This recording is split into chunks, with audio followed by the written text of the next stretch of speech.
Part 3, My Shore Adventure. Chapter 13, How My Shore Adventure Began. The appearance of the island when I came on deck next morning was altogether changed.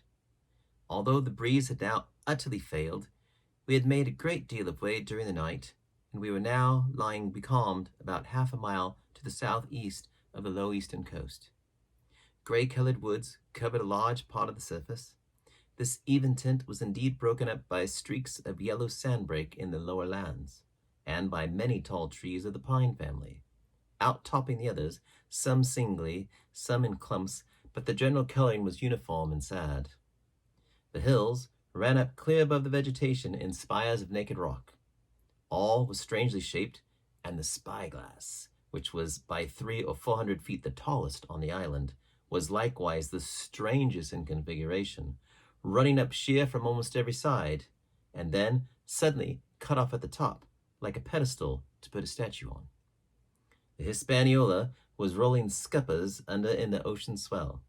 The booms were tearing at the blocks, the rudder was banging to and fro, and the whole ship creaking, groaning, and jumping like a manufactory. I had to cling tight to the backstay, and the world turned giddily before my eyes. For though I was a good enough sailor when there was a way on, this standing still and being rolled about like a bottle was a thing I never learned to stand without a qualm or so, above all in the morning on an empty stomach. Perhaps it was this, perhaps it was the look of the island with its gray, melancholy woods and wild stone spires and the surf that we could both see and hear foaming and thundering on the steep beach. At least, although the sun shone bright and hot, and the shorebirds were fishing and crying all around us, and you would have thought anyone would have been glad to get to land after being so long at sea, my heart sank, as the saying is, into my boots, and from that first look onward, I hated the very thought of Treasure Island. We had a dreary morning's work before us, for there was no sign of any wind, and the boats had to be got out and manned, and the ship warped 3 or 4 miles round the corner of the island and up the narrow passage to the haven behind Skeleton Island. I volunteered for one of the boats, where I had, of course, no business.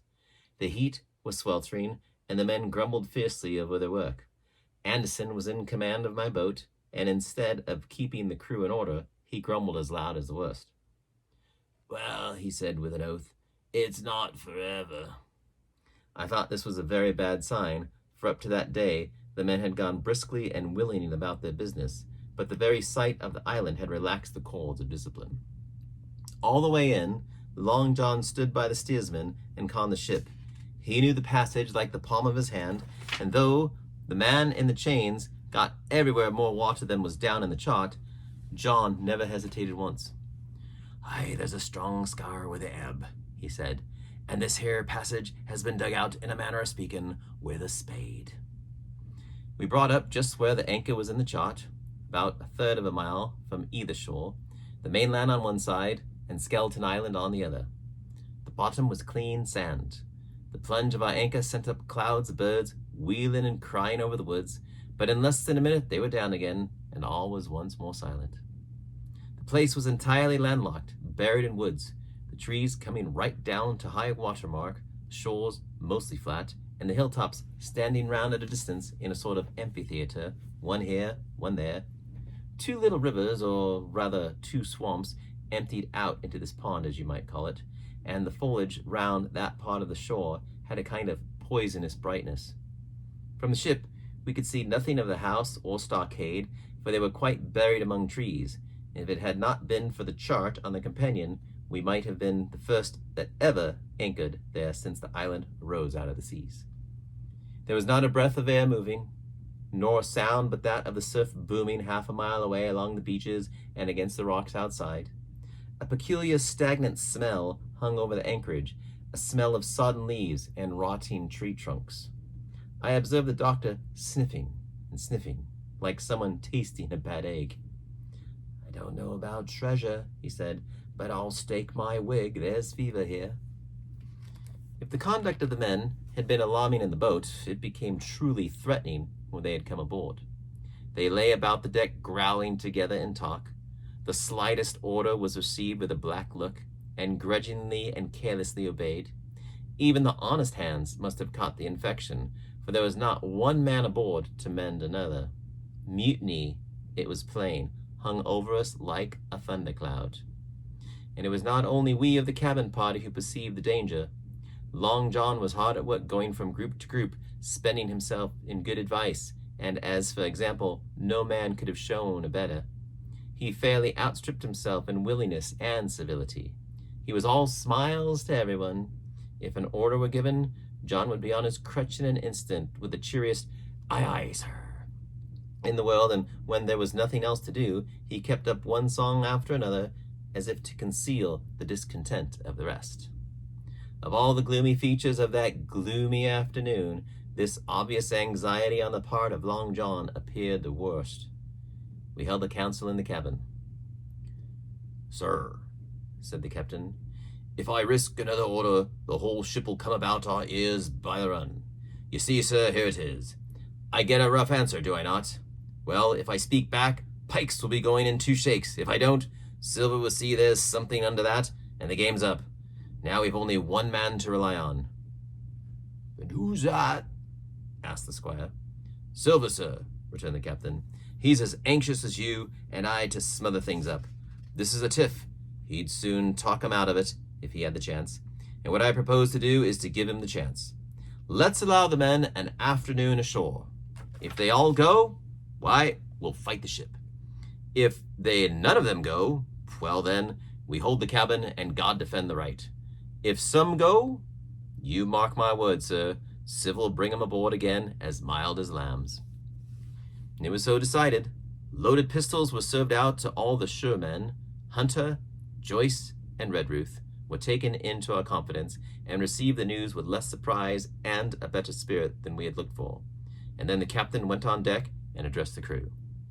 "My lads," said he, "we've had a hot day, and all are tired and out of sorts. A turn ashore will hurt nobody. The boats are still in the water. You can take the gigs, and as many as please can go ashore for the afternoon. I'll fire a gun half an hour before sundown." I believe the silly fellows must have thought they would break their shins over treasure as soon as they were landed, for they all came out of their sulks in a moment and gave a cheer that started the echo in a faraway hill and sent the birds once more flying and squalling round the anchorage. The captain was too bright to be in the way. He whipped out of sight in a moment, leaving Silver to arrange the party, and I fancy it was as well he did so. Had he been on deck, he could no longer so much as have pretended not to understand the situation. It was as plain as day. Silver was the captain, and a mighty rebellious crew he had of it. The honest hands, and I was soon to see it proved that there were such on board, must have been very stupid fellows.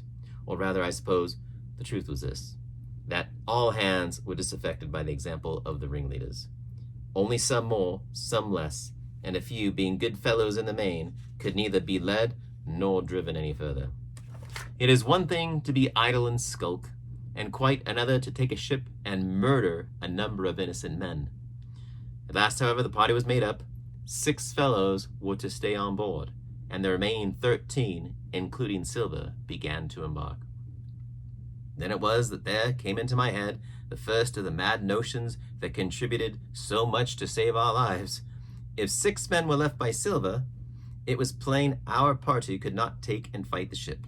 And since only 6 were left, it was equally plain that the cabin party had no present need of my assistance. It occurred to me at once to go ashore.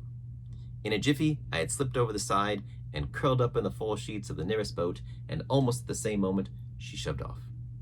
No one took notice of me, only the bow saying, "Is that you, Jim? Keep your head down." But Silver from the other boat looked sharply over and called out to know if that were me, and from that moment I began to regret what I had done. The crews raced for the beach, but the boat I was in, having some start and being at once the lighter and better manned, shot far ahead of her consort, and the bow had struck among the shoreside trees, and I caught a branch and swung myself out and plunged into the nearest thicket, while Silver and the rest were still 100 yards behind. "Jim! Jim!" I heard him shouting, but you may suppose I paid no heed. Jumping, ducking, and breaking through, I ran straight before my nose till I could run no longer. End of chapter 13.